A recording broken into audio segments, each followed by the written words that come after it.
Yes, guys, I'm Si. Welcome to Cardiff City World. Welcome back to the channel. Welcome to this Friday night special live preview. Like to chuck in a live one every now and again, just to just to freshen it up a bit. And this week's been a bit of a rough one, so I didn't really have it in me to do the editing with all the graphics and stuff. So I thought, why not do a little half-hour short live preview? And of course, if you haven't seen it already, check out the interview which I did with Don Cowie earlier. That was a really interesting chat with a man who's been there and done it. Won the championship with Cardiff City, of course, got promoted, and he talked about not just the pressures of being expected to be in the battle for promotion, but also the pressures of being top of the league and being the leader of the pack and having teams chasing you. He obviously gives a real unique insight into that, having been there and done it with the Bluebirds. And he talked about leaving Cardiff, and it was a difficult decision and why that came about. He talked about Malky Mackay leaving. He talked about Ole Gunnar Solskjaer coming in and why he didn't think it worked under Ole. Or it's really just a generally interesting interview with a guy that's really, I just find him really insightful. Like his football knowledge is insane, and like not all footballers are like that. Like some of them don't even like football. But no, Don's a cool guy. Like he's a really nice bloke, and he talks so well about a range of subjects. So if you haven't checked that out after we've done this short live preview, go back and have a look at that. It's in the video section on the channel. And of course, as always, you can get every single show we do, except for the vlogs, on the TalkSport Fan Network. Just search Cardiff City World on your podcast platform provider, Apple, Spotify, wherever you get your podcasts, and you'll find all of our content there every single day. So, Cardiff City, international break is over. Thank God for that. The club football's back. And the mighty Bluebirds travel to Stockport tomorrow. So this was the first game I looked for when the fixtures come out. This was the one which I really was, I had an eye on because I thought it would be a real tough game. Away from home, good trip. And I just felt like they were very unlucky not to go up last year. They've got a really good manager. However, they've been poor so far. Like the last couple of games in particular, last week against Plymouth, I thought they were really bad. Their keeper looked dodgy. And then the interview with the manager afterwards is interesting to say the least. He named players. He called people out. Now, as I said, I think a bit earlier in the week with Jamie, when that happens, not just within this context, but whenever in football, when a manager starts calling people out and calling the players out and calling them out by name, being that critical, it usually goes one of two ways. He's lost the dressing room and he's done and he'll be gone within a week or two. Or they have a big, big reaction. Now they're at home. I think most teams in that league are going to be up for the game against Cardiff City, especially when we come to their place. They're going to want to beat us. So I do still think it's going to be a difficult game. But the kind of devil's advocate side of me, the more positive side of me, which is new this year, being positive and winning football matches. The devil's advocate side of me says this is the best time to play them because they're falling apart. Now, we're going to have a little bit of a dive into their form and their players and stuff and see if that's actually true. But for me, I just think it's going to be a really difficult game. I think they're going to be bang up for it. And I think this manager is a good manager. And there's a time and a place to call your players out. And maybe his frustration got the better of him. But maybe it's a tool for him to give them a kick up the arse and say, you're not doing the work. Their form has been up and down. In League One, they've, the last sort of 5 or 6 is win, draw, loss, win, draw, loss. Literally, you couldn't get any more inconsistent. Whereas Cardiff's is obviously in League One is win, draw, win, win, win, win, win. In all competitions, it's win, win, win, win, win, win. It's been a good season, but it means nothing. We're 8 games in. It means nothing. We have to start again, continue the momentum. And I think the interesting thing from a Cardiff point of view, just before I sort of go into Stockport, is I think most Cardiff fans, I don't think I'm speaking out of turn here by saying, I think most Cardiff fans would be pretty happy if we played the same 11 again. Joel Colwell, Ruben in midfield, Wintle midfield, Willock on the left, Ashford right, Salic through the middle, same back four, same keeper. I think everyone would be happy with that. Maybe one or two changes, but I think mostly be happy with that. But you've got the squad that we played most recently against Plymouth, but you've got to add Gabriel Osho to that. You've got to add Di Turnbull to that. You've got to add Omari Kennyman to that, most probably. So those three have got to come in for three players. Now, we'll discuss those three players later and who we think they will be. I'll kind of go into who I think the manager will pick to drop out and who I think I would pick to drop out. And I don't think people will agree with me, mind, but it is what it is. It's all opinions, and we welcome them. But so I wanted to have a real good look at Stockport because, as I mentioned, I really do like David Chalnart. I think he's a good manager. He was briefly mentioned in conjunction with the Cardiff job in the summer, and I wouldn't have been disappointed if he had been appointed. I don't think he's of the level of Brian Barry Murphy. I don't think he's the name, but I thought, and as an outside sort of bet, I thought he was pretty good. Started his managerial career at Colwyn Bay after he finished up playing, where he then went to Floyd and then Hartlepool United for a couple of years, and he's been at Stockport County since 2021. He knows what he's doing, and to be honest with you, I thought Stockport were very unlucky not to go up last year. I fancied them a lot to go up, and you got to give the other teams credit and stuff like that. I think it's going to be difficult, but the way we've played this year, the way Cardiff City have played this year, for me, there hasn't been a game where I've been like, got away with one there. Maybe like 15, 20 minutes against Wimbledon in the second half. But even that game, I felt we should have been out of sight in the first half, should have had a penalty, etc., had a couple of chances. The Luton game, we were so dominant in the first half. And yeah, it ends up being quite a close 1-0, but that's the way it is if you don't take your chances. Now, for me, if Cardiff play the way they've played, I think Stockport struggle to contain us. Now, whether we take our chances and, we defend properly and these other things is another thing. Will the horrendous weather make a difference to how we play? I don't think so, because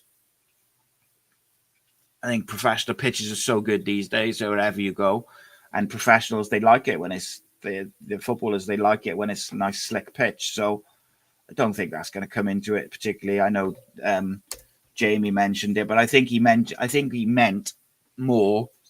Would we still be able to play the same way that we play, moving the ball quick? I know in Cardiff there was at one point this week they were saying it was going to be like 40-mile-an-hour winds and stuff like that. I don't know if it's going to be that bad in Stockport. For me, just go do the job. But as is tradition with the preview shows, we look at the opposition first. Now, if football form was linear, if football form was like horse racing form, you'd be looking at we beat Plymouth 4-0. Plymouth then went and beat Stockport 4-2. So does that mean that we automatically are going to beat them comfortably? Probably not. It doesn't work like that. So if you look at their most recent games, they lost 4-2 to Stockport County at Plymouth.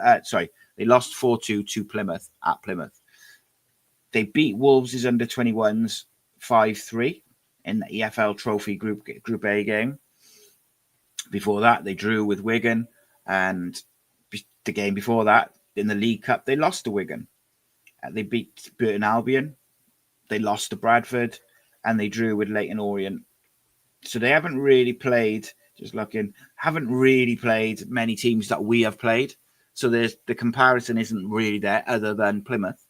And I think it's always dangerous to just do a straight comparison. You've got to take each team as they come, whether they're in good form or not. You have to look at their strengths. You have to look at their weaknesses. For me, their keeper does look like a weakness. Now, I could be lying if I said I watched him every game. I watched the Plymouth game. I thought he looks a weakness. Something that if the likes of your Rubens and your Willocks get a ball around the edge of the box, you've got to shoot. You've got to test him. If the weather's not great, even more so, test him early on. They have a couple of players I really like. Oliver Norwood is a player that I felt Cardiff could have had a look at. Maybe not this summer, but the summer before, I felt it was a no-brainer to try and get him in. He's a really intelligent footballer who has got sensational delivery with regards to set pieces, corners, free kicks. You don't want to be conceding free kicks around the edge of the box with him on the pitch. He's their captain, and he's a very good footballer who can cause problems. Now, with a midfield, they tend to play 3 at the back, 4, and then a 2 and a 1. I like that up against us because I think it provides a lot of room for Ruben to drop into, for Willock to interchange in. But from an attacking point of view, if they could also create little overloads in the centre against Ryan Wintle, if your midfield doesn't do the defensive work. Now, we've already discussed that Ruben has done a lot of running and a lot of defensive work this season. This is why I probably, generally speaking, I always go for Turnbull in the away games to try and get control of the ball and keep possession and control the game. But we've done that in every game anyway. And for me, I think you have to play Joel Colwell, providing he's fully fit after travelling with Wales and stuff.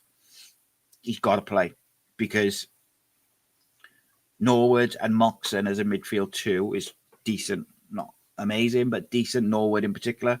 But where they play the 2 number 10s, they can create a box midfield quite easily and overload you in the middle of the pitch. And you don't want to leave Ryan Wintle isolated.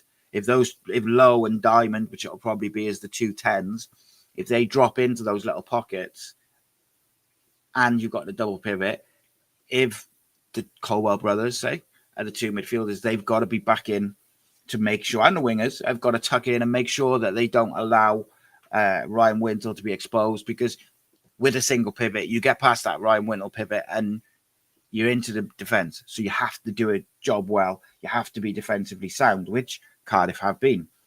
So another player who I really quite like for Stockport County is Diamond, who's the number 7. He plays normally on the left-hand side, number 10. But traditionally, I think he's more of an old-school winger. But just in this system, he lines up as a 10. But that doesn't necessarily... It depends on the manager, right? But this system, when you've got the 2 10s, some managers like them as 2 genuine number 10s. But a lot of the time, you'll have one is more of a traditional number 10, and the other one is a winger who's going to stretch the play, really try and get in and at your fullbacks. And that tends to be Diamond. And I think what Cardiff would like to avoid is having Diamond one-on-one with our fullback, because then that can cause you issues, especially, if the right back is Ronan Capaccio, he does push forward, he does go into midfield, he does, make overlaps and underlaps. So if you get turned over, or if you lose the ball and it gets turned over, and they can get Diamond in that space vacated by Ronan, that could cause Cardiff a problem. But it's only really those 2 areas that I wouldn't even say concerned with. I'm wary of for Cardiff, because I think we've kept the ball so well this season. We've been so dominant in possession, but we don't see a lot of just pointless sideways, backwards. We're always looking to progress the play, progress the ball.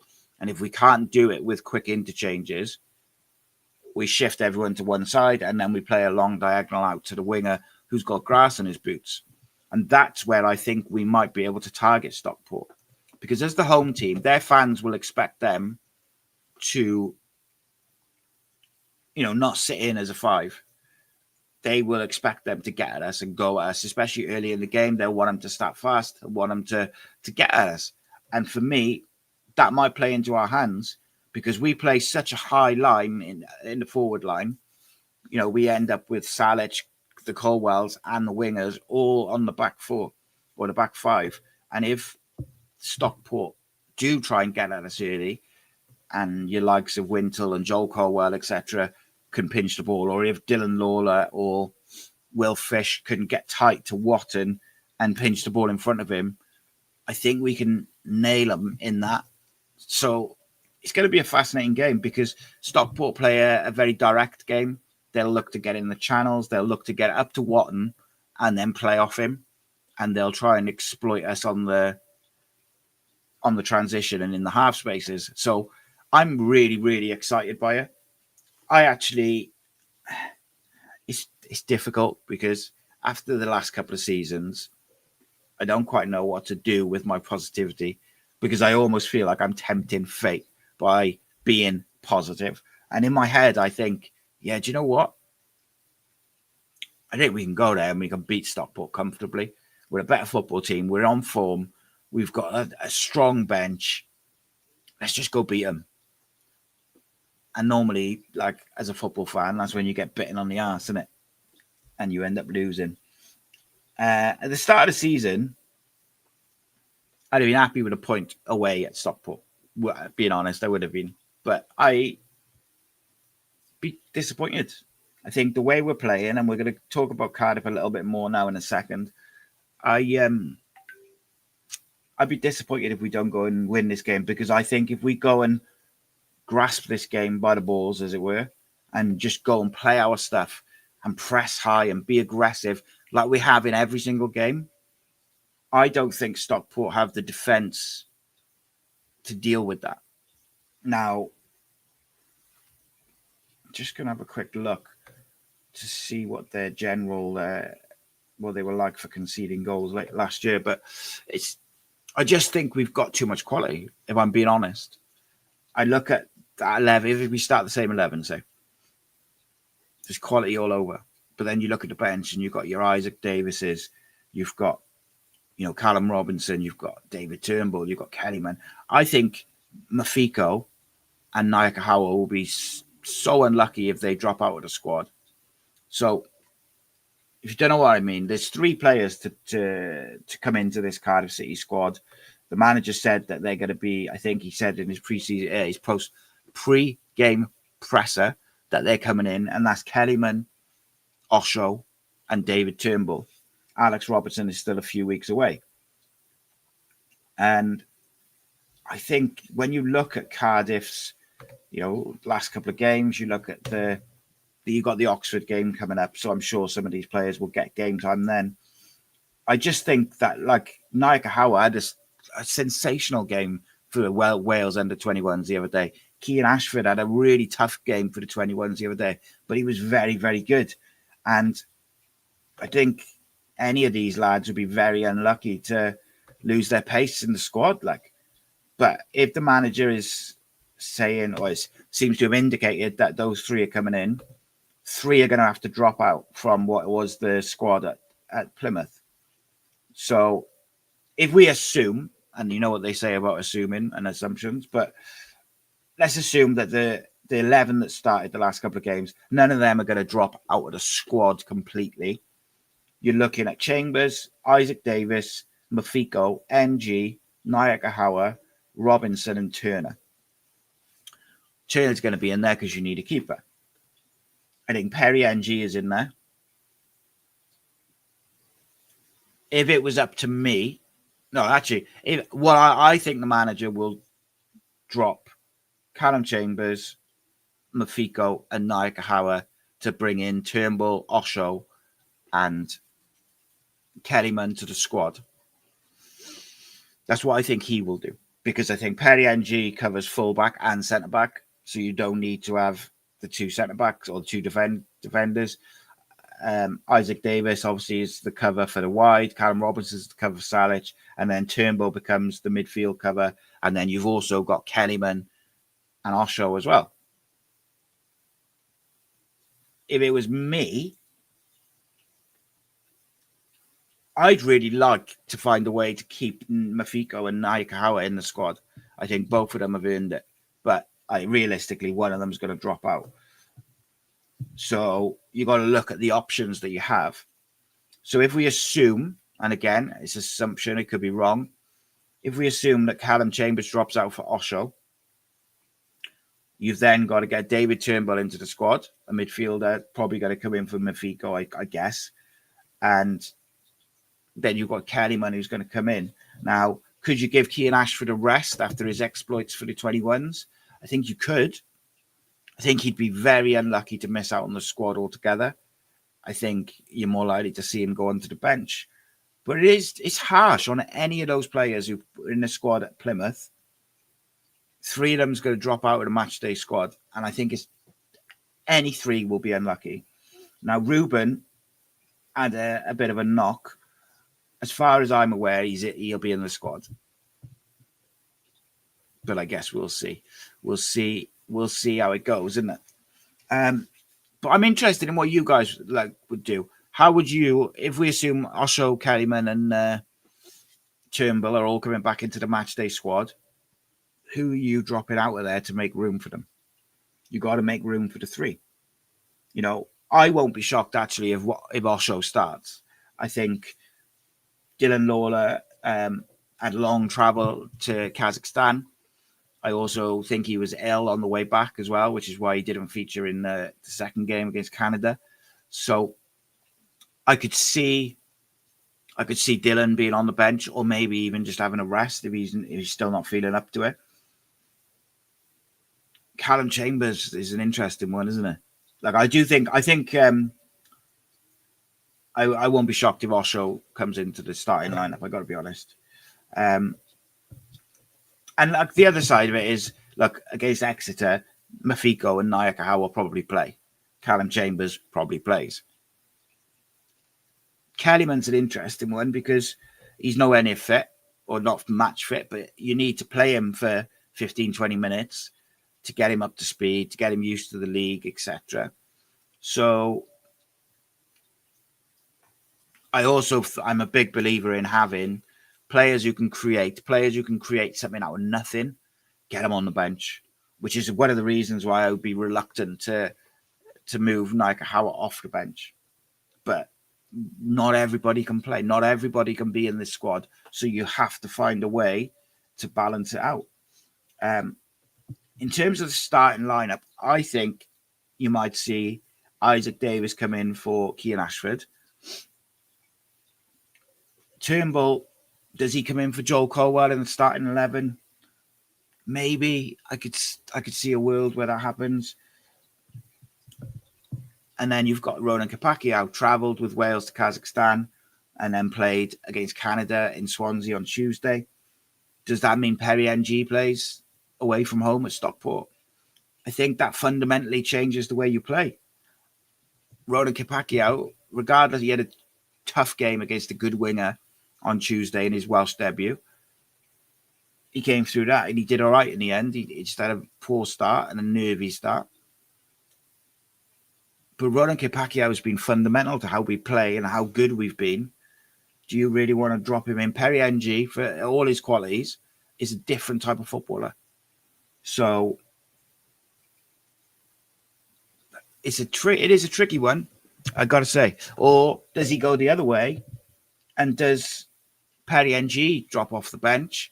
Because Chambers can play right back and centre back, and he's the club captain.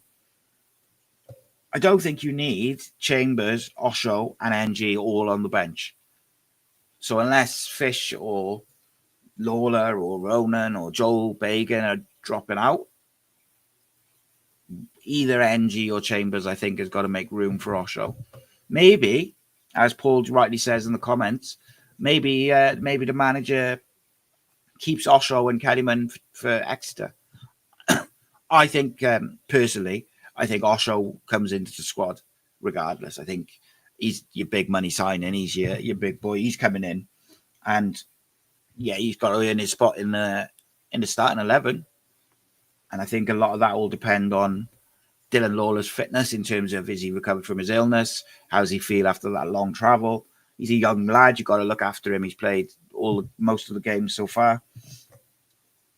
But it's fascinating, isn't it? Because we got rid of how many players in the summer? Was it 15 or something? And we signed 3 players. Bit of a bone of contention for some people. But we got some depth. Do you know what I mean? Jeez. Like, I look at that bench against Plymouth. I quite like it. I quite like the balance of it. You've got Chambers. and NG for any defensive occurrence. They can both play centre back. They can both play right back, and NG can go left back at a push. You've got Mafiko to cover for the 6, but he could also, you could move it around, shove it around. But I like Mafiko. I think he's going to be a huge, huge player for us in the next few years. You've got Nakagawa, who can play off both wings. Looks really exciting, and he's really starting to find his feet in the first team. Gives you the width. Isaac Davis is scoring goals off the bench, in form off the bench, works hard, presses. 2 good wide options. And then you've got Callum Robinson, who can play across the 3 behind the striker, or he can play as your striker. And I think the last couple of performances from Callum have been way better. Like, he looks sharp. You watch the training videos, his finishing looks really sharp. And I've said for probably 2-3 years, Callum Robinson's the best finisher, best out-and-out finisher at the football club. If you can get him scoring, he scores in streaks. Once he gets one, he's going to get a few. So there's a nice balance to that bench at Plymouth. So disrupting that is interesting thought. I particularly am interested in the starting 11 because, again, I think it's been the same for the last 2 games. The back 4, Fish and Lawler, look excellent together. Now, do you want to disrupt that if you don't have to? I wouldn't. I think one of our big problems last year was that we kept chopping and changing the centre-backs.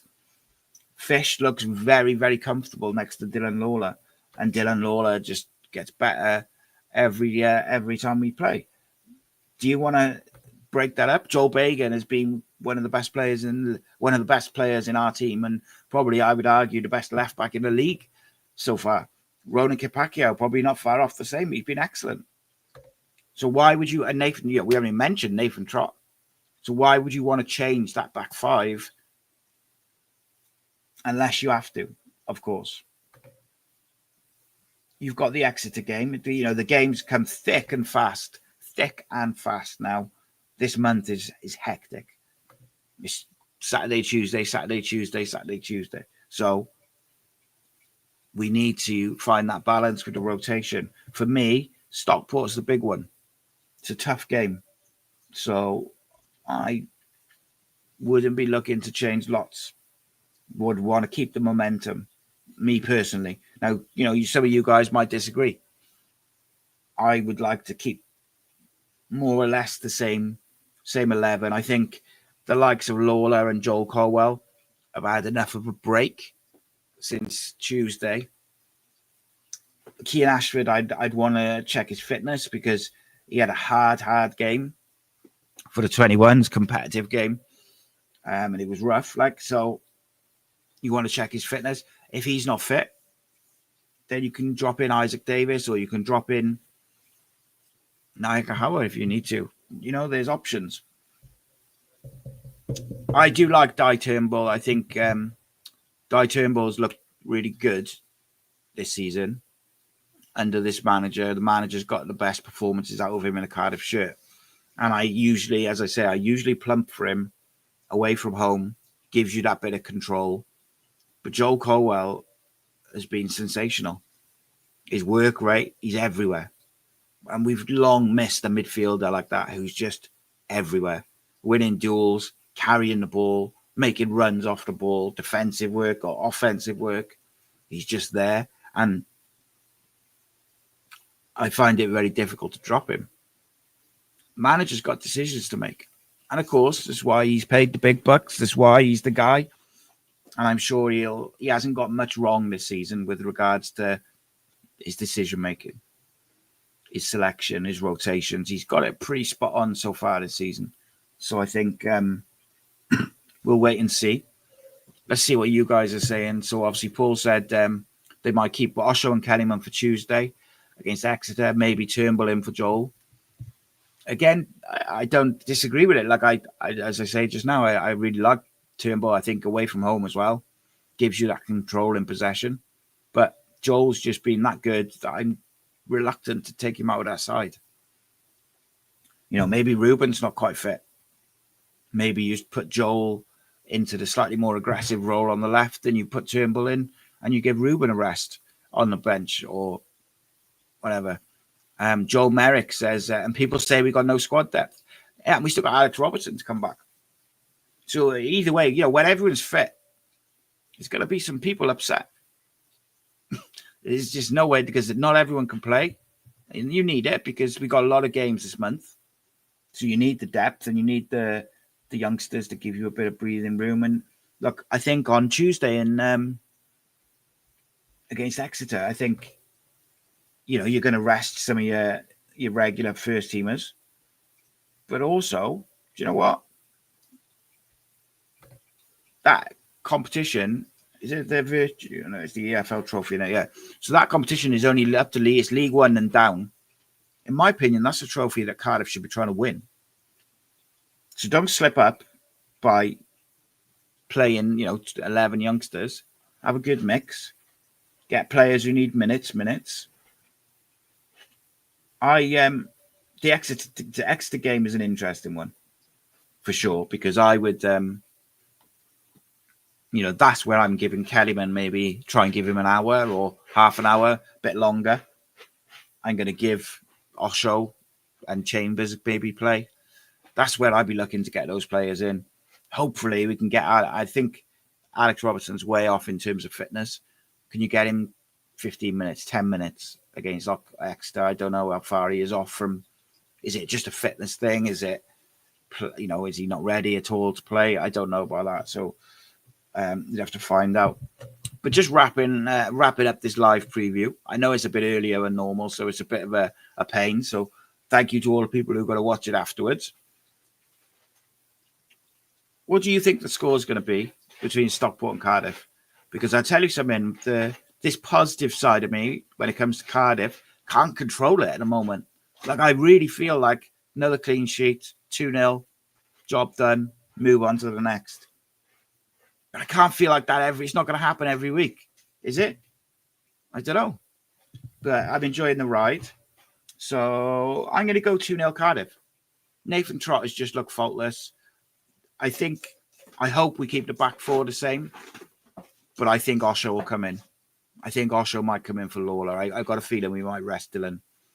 And we got to look after him. We do. I'm looking forward to a 3:00 kickoff on a Saturday night. So, but yeah, you guys let me know what you think. And let me know in the comments what you think score will be. Which 3 players, this is the most important one I want you to tell me. In the comments on the video after this, which 3 players do you think, or would you, actually not do you think, which 3 players would you drop out of the squad to make room for Kellyman, Osho, and Turnbull tomorrow? You got to make room. So you tell me. I'm look forward to some people's hot takes on who they drop out. And just to finish us off, a big thank you, as always, to TalkSport Fan Network and to the Coral bookies for sponsoring. This episode of Cardiff City World is brought to you by Coral, the proud sponsor of the TalkSport Fan Network, here for all kinds of fans. For the armchair experts, whether you're constantly negative, overly positive, or maybe even the instant over-the-top reaction social media guy or girl, for the football fashionistas still clinging to the legendary terrace fashion of yesteryear, or the best retro gear from Michael Thorne, the nostalgia merchants, dreaming of the old lady Ninian Park, or still celebrating Campbell's goal in the Millennium Stadium, whatever kind of fan you are, with Coral's free-to-play reward shaker with a guaranteed daily reward or offer throughout the season, simply shake your phone to win. Over 18s only, maximum 1 reward or offer per player per day, 8 a.m. till 8 p.m. Reward restrictions and requirements and other T's and C's apply. For more information on safer gambling, visit gambleaware.org.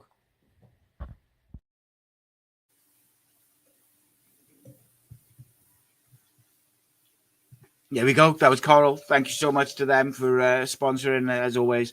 And if you're interested in sponsoring Cardiff City World or any Ace Podcast Nation related content or live events, then email us on cardiffcityworld@gmail.com or Ace Network contact at at gmail.com. It's all in the description of the episode.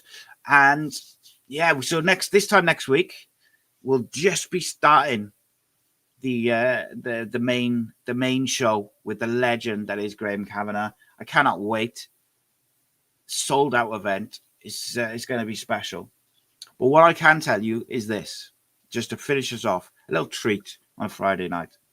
Monday evening on the member show, I will be announcing an event for the end of October with another City legend, proper one as well. And he's a bit more recent than Cav, but he is still a legend, no less, a leader.